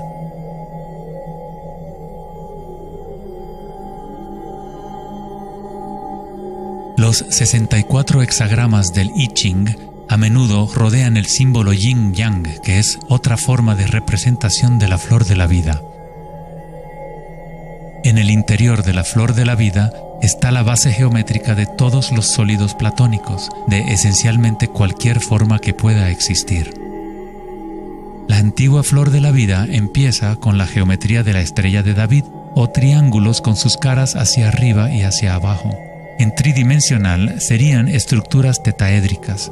Este símbolo es un yantra, una especie de programa que existe en el universo, la máquina que genera nuestro mundo fractal. Los yantras se han utilizado como herramientas para despertar la conciencia durante miles de años. La forma visual del yantra es una representación externa de un proceso interno de desarrollo espiritual.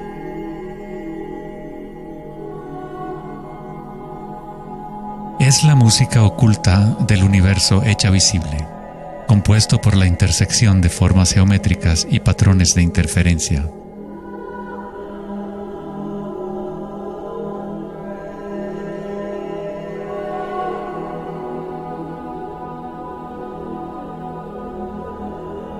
Cada chakra es un loto, un yantra, un centro psicofisiológico a través del cual el mundo puede ser experimentado.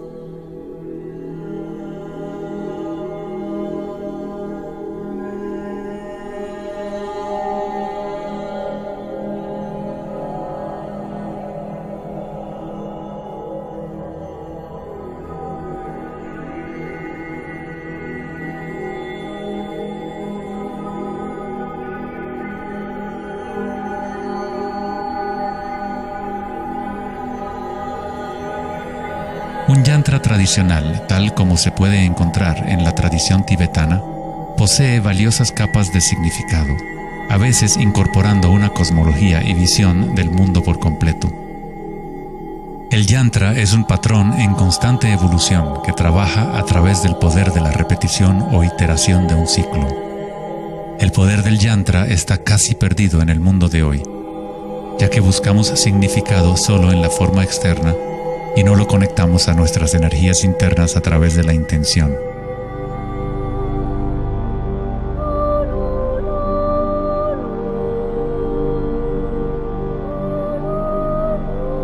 Hay una buena razón por la cual sacerdotes, monjes y yogis han sido tradicionalmente célibes. Hoy en día, apenas una fracción conoce la razón de su celibato, pues el verdadero propósito se ha perdido. En pocas palabras, si tu energía se va a consumir en producir más espermatozoides u óvulos, según sea el caso, no queda suficiente para impulsar la ascensión del Kundalini que activa los chakras superiores.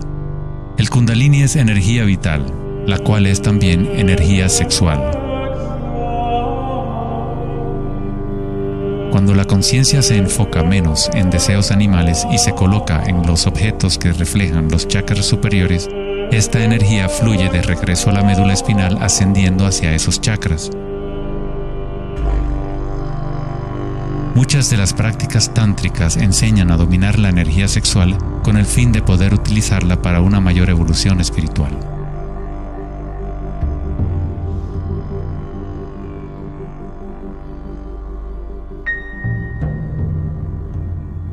Tu estado de conciencia crea las condiciones adecuadas para que tu energía pueda crecer. Entrar en un estado de conciencia no requiere de tiempo. Como dice Eckhart Tolle, la conciencia y la presencia siempre suceden en el ahora. Si estás tratando de hacer que algo suceda, entonces estás creando resistencia hacia lo que es. Es la eliminación de toda resistencia lo que permite que la energía evolutiva se desarrolle. En la tradición yógica antigua, las posturas de yoga se han utilizado para preparar el cuerpo para la meditación. El Hatha Yoga nunca fue enseñado como un régimen de ejercicio, sino como una forma de conectar nuestro mundo interior y exterior. La palabra sánscrita Hatha proviene de las raíces Sol A y Luna Ta. En el Yoga Sutra original de Patanjali, el propósito de las 8 ramas del yoga es igual al noble sendero de 8 facetas del Buda, para la liberación del sufrimiento. Cuando las polaridades del mundo dual están en equilibrio, surge un tercer elemento. Nos encontramos con la misteriosa llave dorada que abre las fuerzas evolutivas de la naturaleza. Esta síntesis de los canales del Sol y la Luna es nuestra energía evolutiva.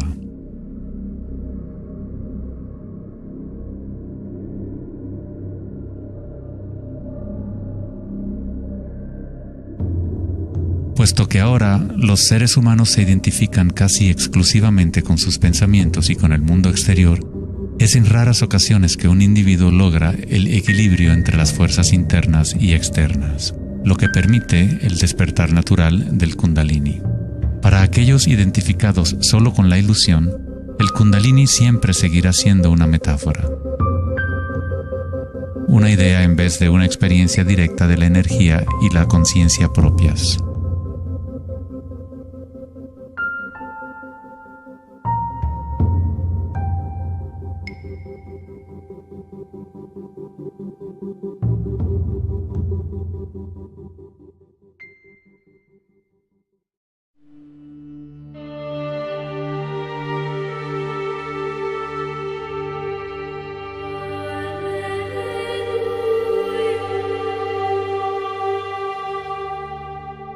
La vida, la libertad y la búsqueda de la felicidad.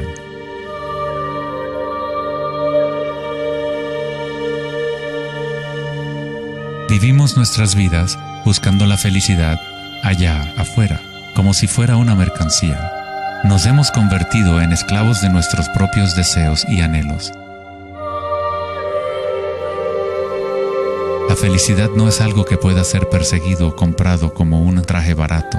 Esto es maya, ilusión, el juego interminable de la forma. En la tradición budista, samsara, o el ciclo interminable del sufrimiento, se perpetúa por el deseo de placer y la aversión al dolor. Freud se refirió a esto como el principio del placer. Todo lo que hacemos es un intento de crear placer, para obtener algo que deseamos o para evitar algo que no es deseable, que no queremos. Incluso un organismo simple como el paramecio hace esto. Esto se llama respuesta al estímulo. A diferencia de un paramecio, los humanos tenemos más posibilidades de elección. Somos libres para pensar, y ahí radica el problema. Es pensar en lo que deseamos, lo que se ha salido de control.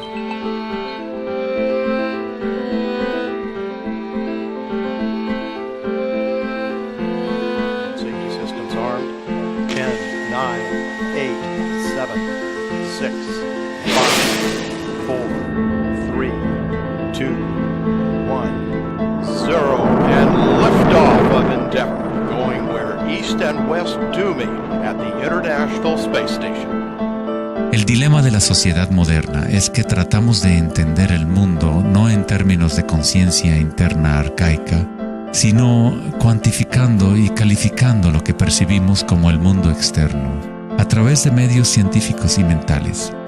Pensar solo ha llevado a pensar más y a formular más preguntas.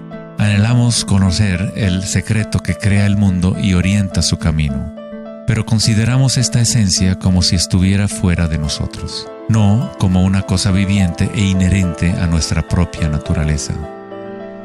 Fue el famoso psiquiatra Carl Jung quien dijo: aquel que mira hacia afuera sueña, aquel que mira hacia adentro despierta. No tiene nada de malo desear estar despierto, ser feliz. Lo que está mal es buscar la felicidad fuera cuando solo se puede encontrar en nuestro interior.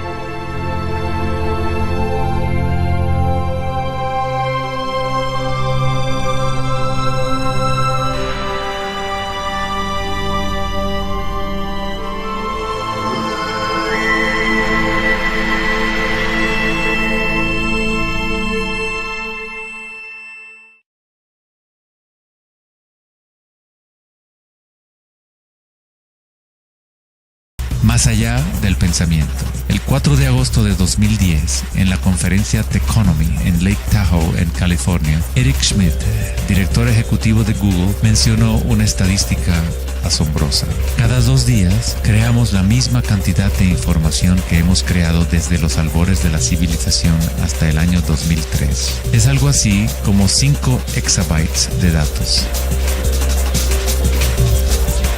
Nunca en la historia de la humanidad hemos usado tanto la mente y nunca había habido tanta confusión en el planeta. ¿Podría ser que cada vez que pensamos en una solución a un problema, creamos 2 problemas más? ¿De qué sirve pensar tanto si no conduce a una mayor felicidad? ¿Somos más felices? ¿Más ecuánimes? ¿Más alegres como resultado de tanto pensar? O quizás nos aísla, nos desconecta de una experiencia más profunda y más significativa de la vida.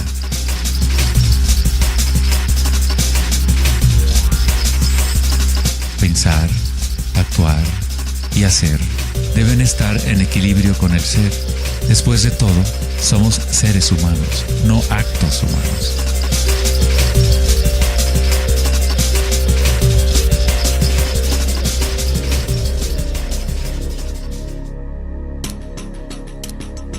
Queremos un cambio y queremos estabilidad al mismo tiempo.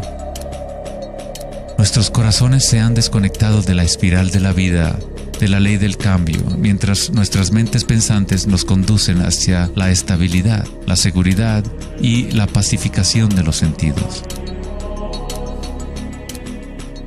Con una fascinación morbosa, observamos asesinatos, tsunamis, terremotos y guerras. Constantemente tratamos de ocupar nuestra mente, llenándola de información. Programas de televisión transmitiendo de cada dispositivo imaginable, juegos y rompecabezas, mensajes de texto y todas las trivialidades posibles. Nos dejamos fascinar con la corriente infinita de nuevas imágenes, nuevas informaciones, nuevas formas de provocar y pacificar nuestros sentidos. los momentos de reflexión interior, nuestro corazón nos dirá que hay algo más en la vida que nuestra realidad actual, que vivimos en un mundo de espíritus hambrientos, siempre anhelando más y nunca satisfechos.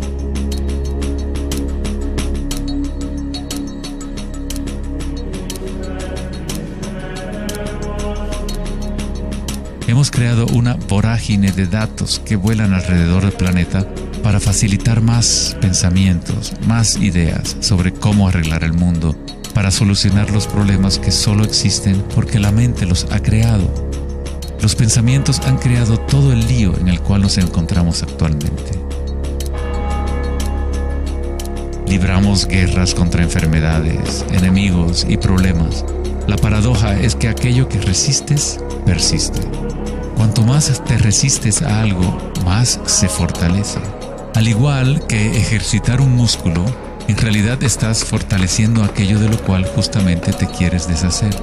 Entonces, ¿cuál es la alternativa al pensamiento? ¿Qué otros mecanismos pueden utilizar los seres humanos para existir en este planeta?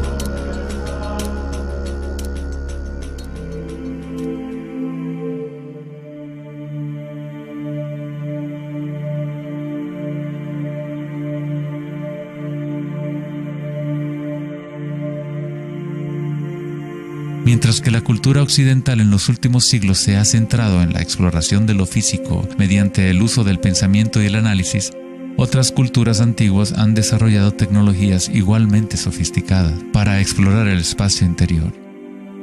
Es la pérdida de nuestra conexión con nuestro mundo interior lo que ha creado un desequilibrio en nuestro planeta. El antiguo inquilino, «Conócete a ti mismo», ha sido reemplazado por el deseo de experimentar en el mundo externo de la forma. Responder a la pregunta ¿quién soy? No es simplemente una cuestión de describir lo que está en tu tarjeta de presentación. En el budismo, no eres el contenido de tu conciencia. No eres apenas una colección de pensamientos o ideas, porque detrás de los pensamientos está aquel que está siendo testigo de los pensamientos.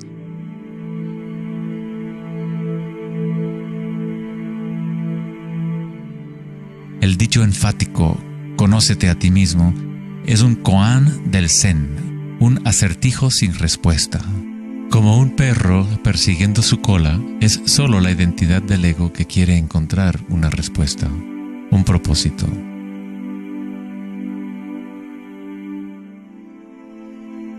La verdad de lo que eres no necesita una respuesta, pues todas las preguntas fueron creadas por la mente egoica. No eres tu mente.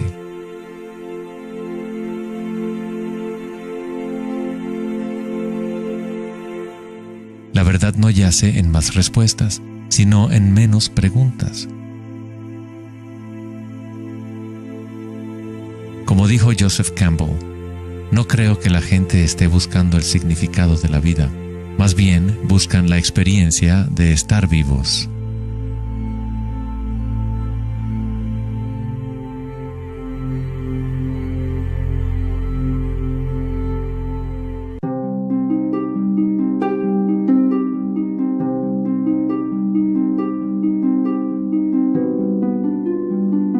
Cuando al Buda le preguntaron, ¿qué eres?, simplemente dijo, estoy despierto. ¿Qué quiere decir eso, estar despierto?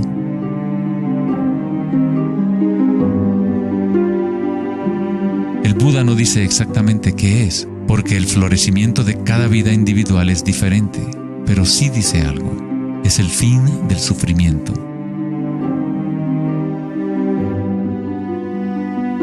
Toda tradición religiosa importante tiene un nombre para el estado de estar despierto: cielo, nirvana o moksha. Una mente en calma es todo lo que hace falta para comprender la naturaleza de la corriente. Todo lo demás ocurrirá una vez que tu mente esté en calma. En esta quietud, las energías internas despiertan y funcionan sin esfuerzo de tu parte. Como dicen los taoístas, el chi sigue a la conciencia. Al permanecer en calma, uno empieza a escuchar la sabiduría de las plantas y los animales, los quietos susurros de los sueños, y se aprende el sutil mecanismo por el cual los sueños se manifiestan en forma material. En el Tao Te Ching, este tipo de vida se llama Wei Wu Wei, hacer, no hacer. El Buda habló del camino intermedio como el sendero que conduce a la iluminación. Aristóteles escribió el justo medio, el punto medio entre dos extremos, como un sendero de belleza, sin demasiado esfuerzo ni tampoco muy poco. Yin y Yang en equilibrio perfecto.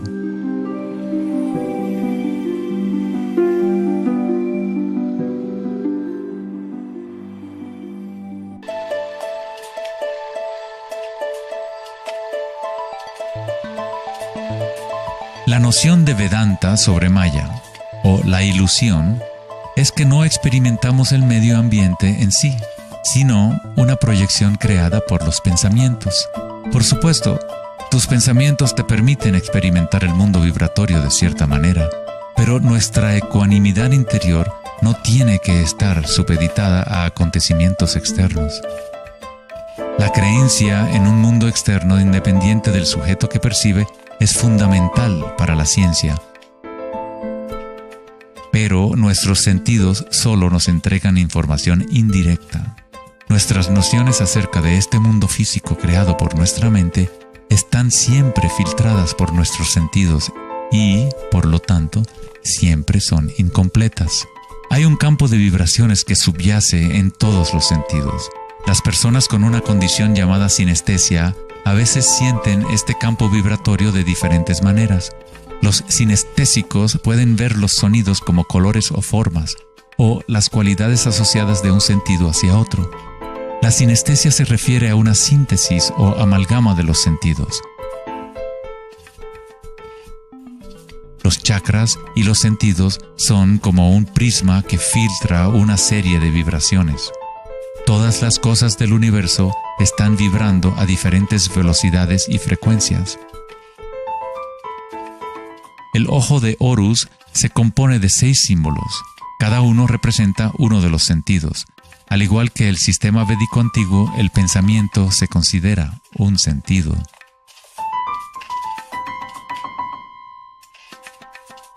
Los pensamientos se perciben simultáneamente como sensaciones que se experimentan en el cuerpo. Surgen de la misma fuente vibratoria. El pensamiento es simplemente una herramienta, uno de los 6 sentidos. Pero lo hemos llevado a un estado tan elevado que nos identificamos con nuestros pensamientos. El hecho de que no identificamos el pensamiento como uno de los 6 sentidos es muy significativo. Estamos tan inmersos en nuestros pensamientos que al tratar de explicar el pensamiento como un sentido es como explicarle a un pez el agua. ¿Agua? ¿Qué agua?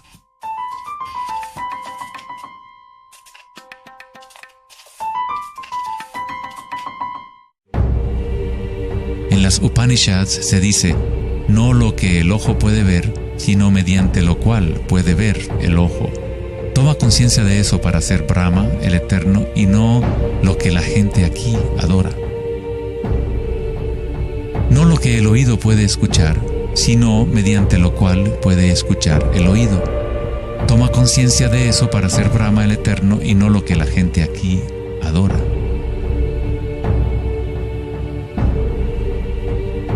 No lo que el habla puede iluminar, sino mediante lo cual el habla puede iluminarse.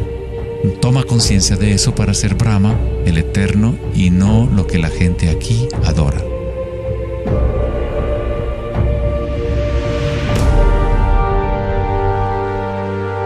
No lo que la mente puede pensar, sino por lo cual la mente puede pensar. Toma conciencia de eso para ser Brahma, el Eterno, y no lo que la gente aquí adora.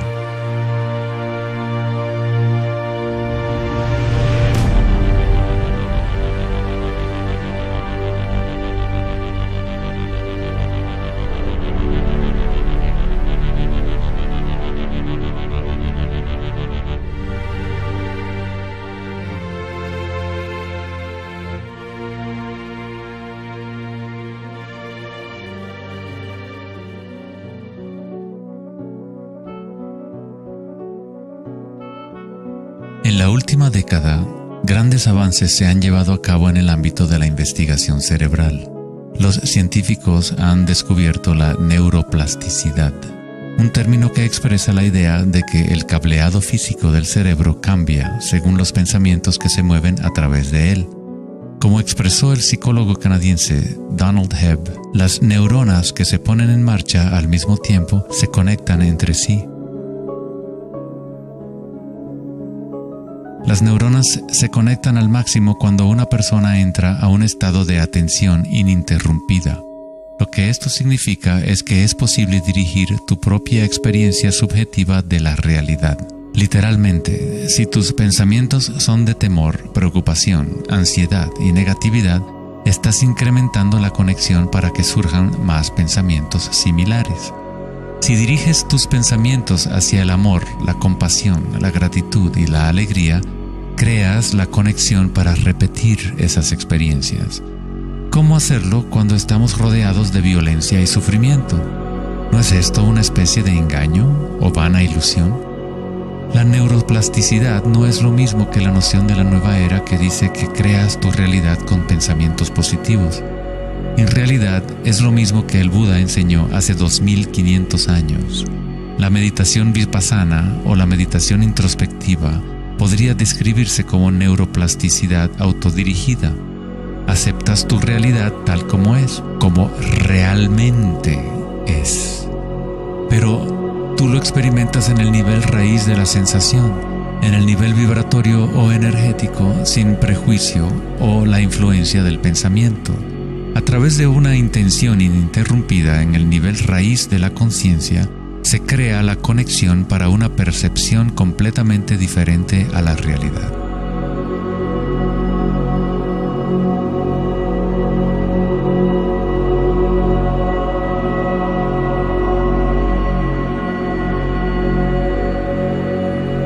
La mayor parte del tiempo lo entendemos al revés.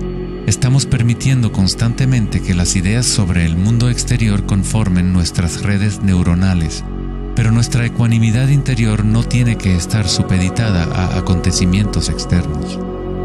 Las circunstancias no importan, solo mi estado de conciencia importa.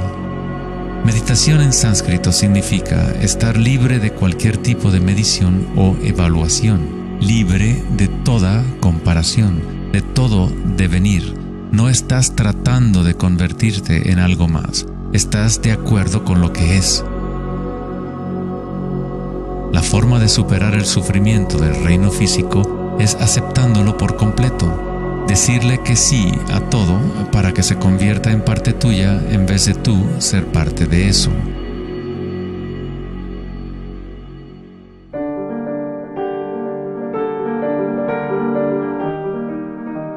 ¿Cómo se puede vivir de tal manera que la conciencia deje de estar en conflicto con su contenido? ¿Cómo puede uno vaciar el corazón de las ambiciones mezquinas? Debe haber una revolución total en la conciencia, un cambio radical en la orientación del mundo exterior al interior. No es una revolución provocada solo por la voluntad o el esfuerzo, sino también por la entrega total, la aceptación de la realidad tal como es. Solamente desde el corazón podemos tocar el cielo. Rumi. La imagen del corazón abierto de Cristo transmite de forma poderosa la idea de que uno debe abrirse al dolor. Uno debe aceptar todo si desea permanecer abierto a la fuente de la evolución. Esto no significa que te conviertes en un masoquista. No buscas dolor, pero cuando el dolor viene, lo cual inevitablemente ocurre, simplemente aceptas la realidad tal como es en lugar de anhelar otra realidad. Los hawaianos han creído durante mucho tiempo que es a través del corazón que aprendemos la verdad. El corazón tiene su propia inteligencia, tan obvia como la del cerebro. Los egipcios creían que el corazón, y no el cerebro, era la fuente de la sabiduría humana. El corazón era considerado el centro del alma y la personalidad.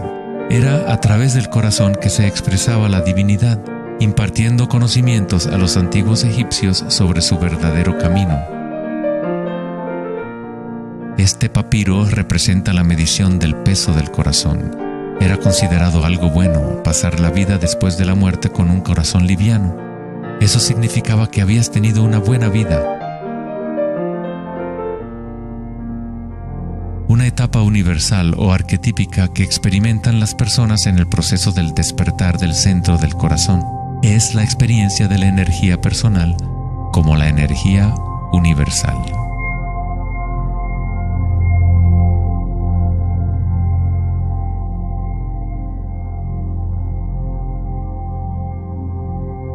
Cuando te permites sentir este amor, ser este amor, cuando conectas tu mundo interior con el mundo exterior, entonces todo es uno. ¿Cómo podemos experimentar la música de las esferas? ¿Cómo se abre el corazón?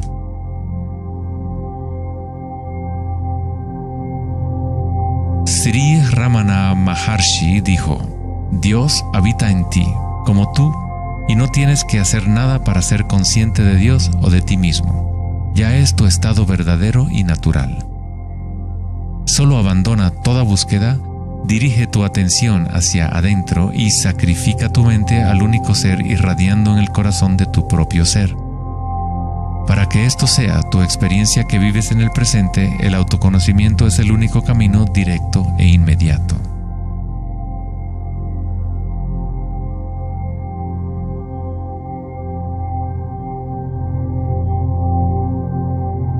Cuando concilias y observas las sensaciones internas, tu vitalidad interior, estás observando en realidad el cambio. Esta fuerza del cambio es el surgimiento y la muerte que ocurren cuando la energía cambia de forma. El grado en que una persona ha evolucionado o alcanzado la iluminación es el grado en que uno ha adquirido la capacidad de adaptarse a cada momento o a transmutar la corriente de circunstancias humanas, siempre cambiantes, el dolor y el placer en gozo.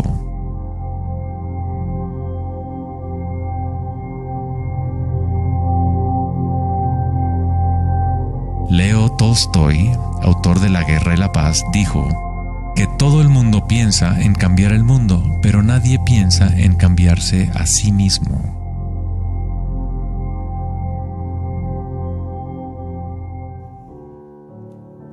Darwin dijo que la característica más importante para la supervivencia de la especie no es la fuerza o la inteligencia, sino la capacidad de adaptación a los cambios.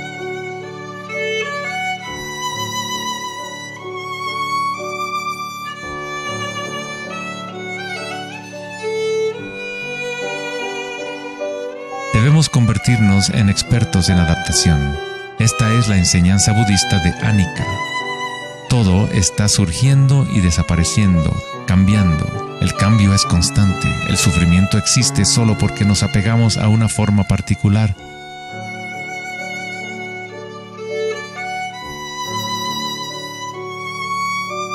Cuando te conectas a la parte tuya que observa, con la comprensión de Anicca, el gozo surge en el corazón.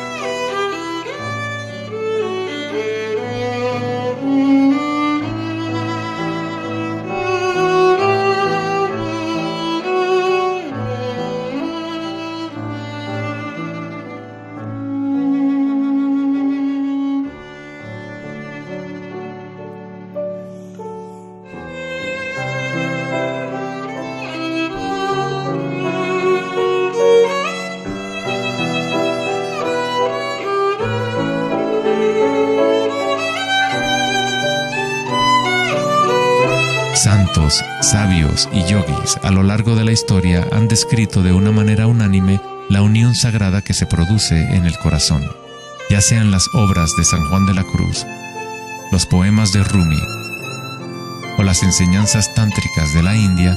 Todas estas enseñanzas diferentes tratan de expresar el misterio sutil del corazón.